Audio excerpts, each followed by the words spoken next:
Pemain tim nasional Jepang semakin laris manis diminati banyak klub top Eropa di musim panas ini. Hiroki Ito yang menjadi palang pintu kokoh VfB Stuttgart telah resmi bergabung ke Bayern Munchen dengan biaya transfer 23 juta euro. Selain itu, Takefusa Kubo juga berpeluang bakal merapat ke Liverpool sebagai pengganti Mohamed Salah. Ini menjadi pengalaman berharga timnas Indonesia yang akan menjalani duel sengit menghadapi Samurai Biru di ronde ketiga. Cetak Gol coba merangkum pemain Jepang yang semakin diminati klub top Eropa sebagai berikut.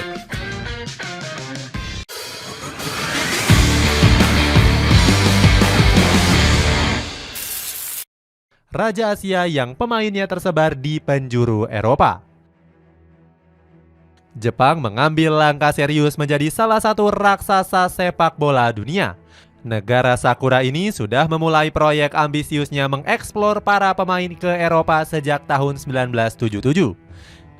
Yasuhiko Okudera menjadi pemain pertama yang diekspor ke Eropa dengan membela FC Köln. Selain itu, banyak pemain Jepang lainnya yang merasa tertantang dan berkarir di Eropa. Namun saat itu jumlah pemain Jepang yang berkarir di luar negeri hanya mencapai 5 pemain saja. Situasi ini berubah sejak tahun 2014 di mana terdapat 12 pemain yang tampil di luar kompetisi J-League. Periode ini menjadi titik penting yang mengawali eksodus besar pemain Jepang ke Eropa. Bahkan di Piala Dunia 2022, skuad Matahari Terbit punya 19 pemain yang berkarir di Eropa. Mulai dari Takehiro Tomiyasu, Kaoru Mitoma, Takumi Minamino, Takefusa Kubo sampai dengan Kyogo Furuhashi. Kelima pemain ini menjadi pilar penting di masing-masing klub benua biru. Perkembangan Jepang gak lepas dari peran federasi yang membuat rencana masa depan selama 100 tahun.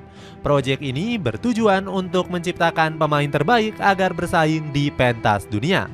JFA selaku federasi ingin pemain Jepang gak hanya mengandalkan kecepatan saja. Mereka juga punya tujuan untuk melatih para pemain dengan kekuatan fisik, mentalitas, dan juga kecerdasan. JFA sudah menanamkan proses ini kepada para pemainnya yang masih berusia muda. Mereka nggak langsung mengajarkan taktik, melainkan teknik dasar pengendalian bola. Nggak heran banyak pemain Jepang saat ini yang punya skill dribbling yang cukup bagus. Selain itu, JFA juga ingin para pemain muda diajarkan tentang mentalitas pemenang di atas lapangan. Target ini nampaknya membuahkan hasil yang sangat manis. Di musim panas ini banyak pemain-pemain Jepang yang menjadi primadona sejumlah klub top Eropa. Hiroki Ito bergabung ke Bayern Munchen.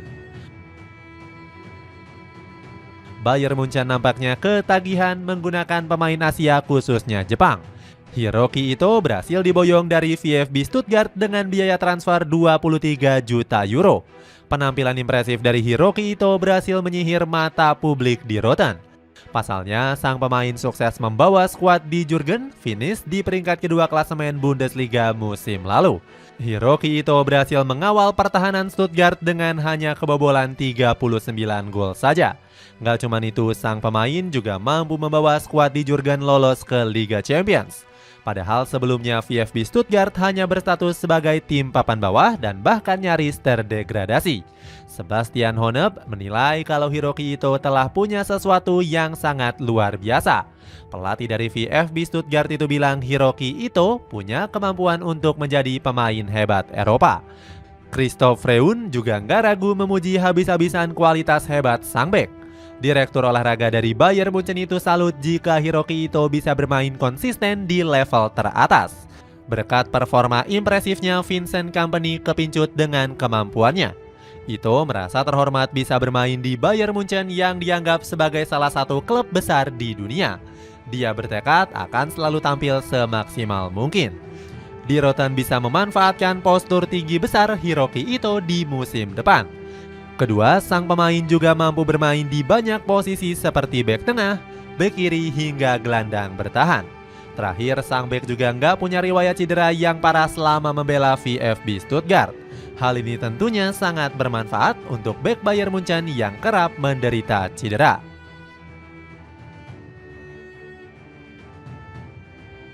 Yukinari Sugawara bergabung ke Southampton.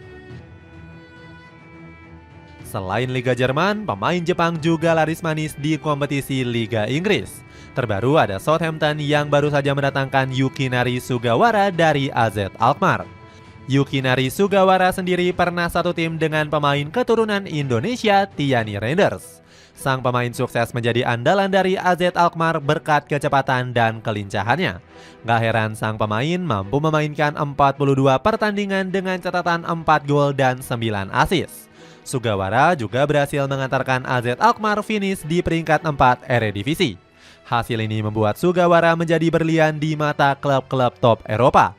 Buktinya, sang pemain telah menandatangani kontrak berdurasi 4 tahun bersama Southampton yang baru saja promosi. Yukinari Sugawara mengaku bangga bisa membela pasukan merah putih hitam. Dia mengatakan impiannya bermain di Premier League sejak kecil bisa diwujudkan saat ini. Takefusa Kubo diincar Liverpool. Takefusa Kubo menjadi pemain yang paling gacor di antara pemain yang disebut tadi. Bagaimana tidak, mantan pemain Real Madrid ini tampil bersinar bersama Real Sociedad. Kubo berhasil menjadi andalan pasukan putih biru dengan mencetak 7 gol dan 5 assist dari 41 laga.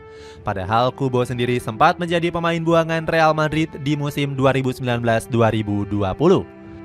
Kubo yang merasa sakit hati menutup pintu rapat-rapat untuk kembali ke Santiago Bernabeu. Dirinya berambisi besar membawa Real Sociedad menjadi tim yang paling disegani di benua Eropa. Berkat semangat dan kualitas hebatnya, Kubo langsung dilirik oleh Real Valladolid hingga Liverpool. Namun, The Reds menjadi satu-satunya klub yang sangat dekat dengan winger Jepang ini. Bahkan, Liverpool rela mengeluarkan 65 juta euro untuk mendapatkan jasa Kubo. Pasalnya, Arne Slot sangat yakin Kubo bakal menjadi pengganti Mohamed Salah apabila hengkang. Kecepatan dan kelincahannya di sektor sayap dipercaya mampu membuat lawan kerepotan. Arne Slot dilaporkan sudah mengikuti perkembangan Kubo sejak dulu. Pelatih berkepala pelontos itu yakin Kubo punya talenta menjadi seorang bintang. Mantan pelatih Real Madrid Zinedine Zidane mengakui kehebatan Kubo saat berada di atas lapangan. Pelatih asal Prancis ini menilai Kubo punya kemampuan hebat sebagai seorang winger.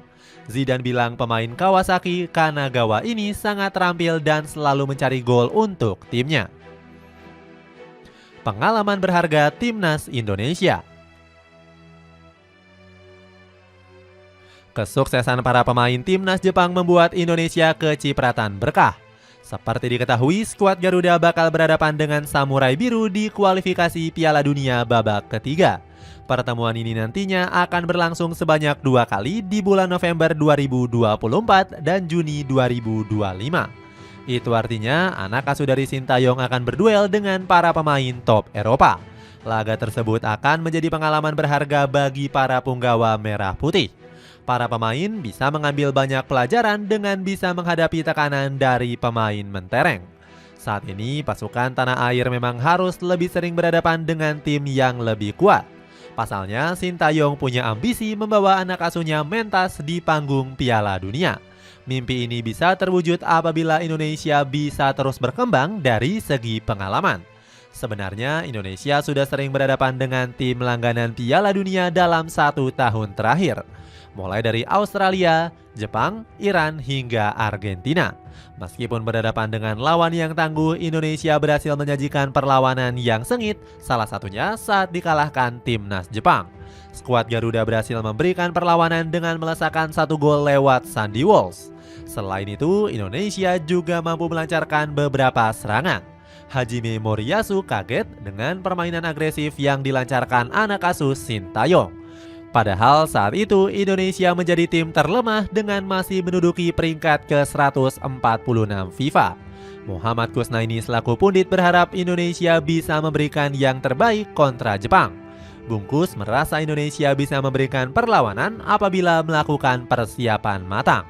Itulah ulasan pemain Jepang yang semakin diminati oleh klub-klub Eropa. Bagaimana pendapatmu? Apakah talenta tanah air mampu selevel dengan skuad Samurai Biru dalam beberapa tahun ke depan? Coba tulis pendapatmu di kolom komentar di bawah ini.